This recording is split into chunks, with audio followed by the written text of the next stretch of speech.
Hey muchachos, Carter here. Got her done. So this is the Stonewash blade. Man, a lot of work. A lot of work and a lot of time went into this. Considering it looked pretty dang good to start with, I'm not 100% sure it was worth it. But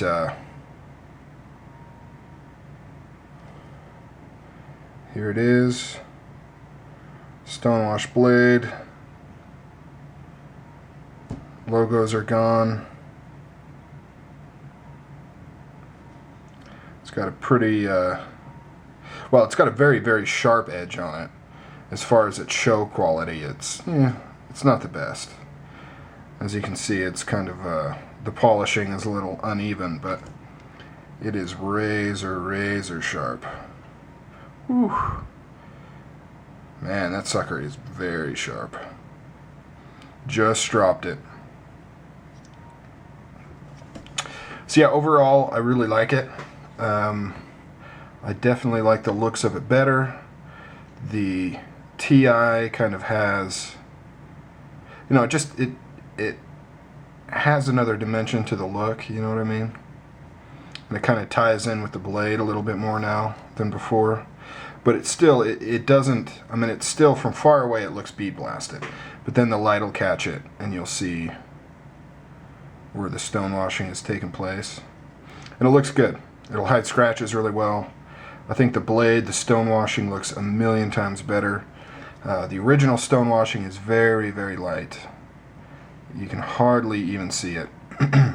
So now it's definitely a much deeper stonewashing. Don't have that giant ZT logo there. I didn't really mind the smaller stuff on this side. I just took it off since I was doing it. But, sorry, my hands are greasy from lubing it up. There is one thing. It is a little tighter than it was before, and that's because when I was stonewashing the TI, I actually bent the frame flush because I didn't want the rocks hitting the lock face, you know, and causing any sort of issues. And so when I bent it back, it's a little tighter than factory. And it's really hard to get it just perfect. And so, I don't know, I'm debating. I may tweak with a little bit more. First time I tried to tweak with it, I overdid it and I completely bent it back. With how thick this is and how wide it is, I think particularly how wide it is, it's a very strong lock bar. So dialing it in so that it's just perfect, you know, so that it locks up as much as you want it to, but doesn't add extra drag on the blade, is very difficult. It's like a very fine line. You can see how it kind of, it's not super, I mean, it's super smooth, but it has a lot of resistance. But if you bend that lock bar out of the way, you can see how it doesn't have that problem. It's actually got a little bit of side to side. I need to tighten that up. Just noticed that. Alright guys, so that's that. This is the finished product. It's going in my pocket. I'm going to carry it for a while. I really like the kind of sterile, clean look of it. I think, I mean, I don't mind logos if they're good. You know, like, I can handle most of Microtek's logos.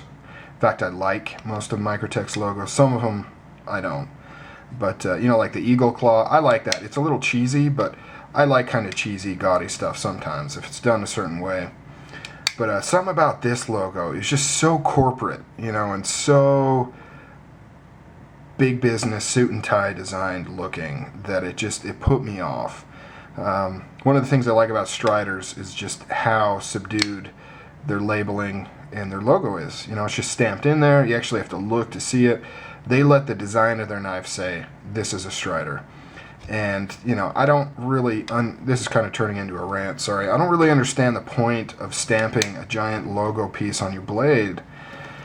I mean, I don't know, it's just, I don't think it's very effective advertising. Like, I don't think somebody's going to use your knife and then be like, oh, ZT with a big swoosh around it. I'll remember that and buy one. It just, I don't know, I don't think, I think it's all word of mouth. You know, somebody will say, wow, I love that knife. What is it? And you'll say, oh, it's a ZT 0550. maybe write it down for them.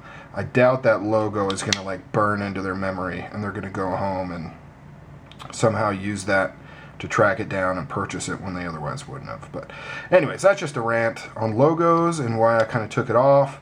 So it was one part, it was bugging me. The other part, the Stonewash was a little too light for my taste. And the other part was just, it's fun to do stuff, you know?